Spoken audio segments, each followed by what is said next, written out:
guys, good morning again. Mahirap talaga ano, pag maaga ka. Hindi, pag maaga ka maganda kasi magiging huwarang ka sa mga kasamahan mo, sa mga estudyante mo, no?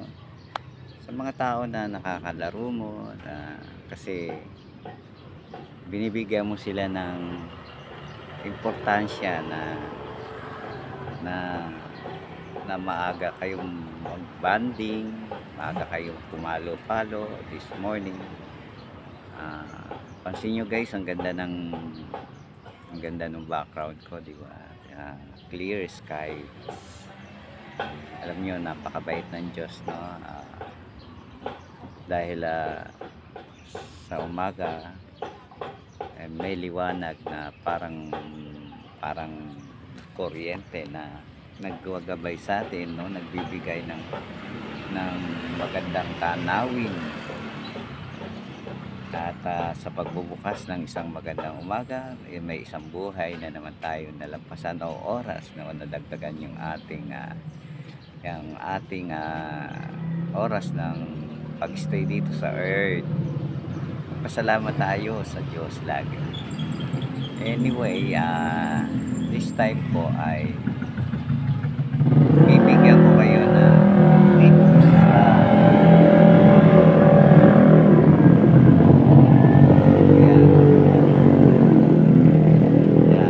yan ang every morning na ginagawa ko.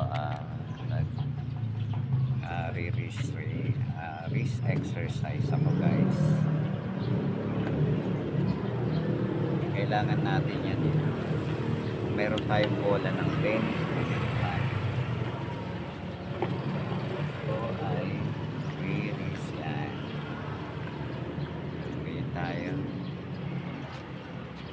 Salusaluin natin guys. Maganda rin ito, no? Patalbogin natin patalbogin natin sa sahig, tapos kunin natin.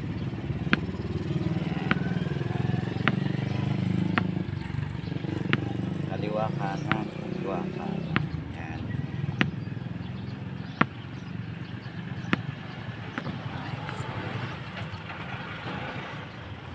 Alam nyo guys, nung dumayo ako sa San Pedro, may binigyan ako isang nito na stroke siya kasi hindi niya ma-handle yung ball, no? Yan, katulad niya. Yan, kaya nasa les.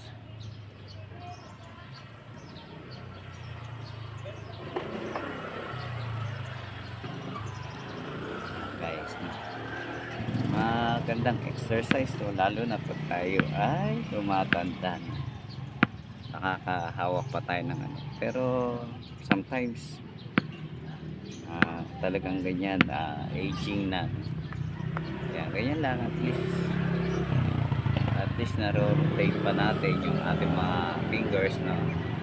Yan, start tayo sa dalawa, okay, tatlo, okay, apat, okay, lima, okay. Yan, yung thumb natin, isa-isa. Yan, ganyan. Tapos yung tatlo, kung natutupi pa, sabay-sabay. Yan, yung dalawa. Yan. Tapos yung fingers natin. Tapos exercise natin yung mga dulo ng thumb natin. Yan. Okay. Para yung mga dumali yung ugat-ugat natin yan. Yan guys, good morning again. And this is your coach Arnel. Nawa nasa mabuti kayong kalagayan. Salamat po. God bless.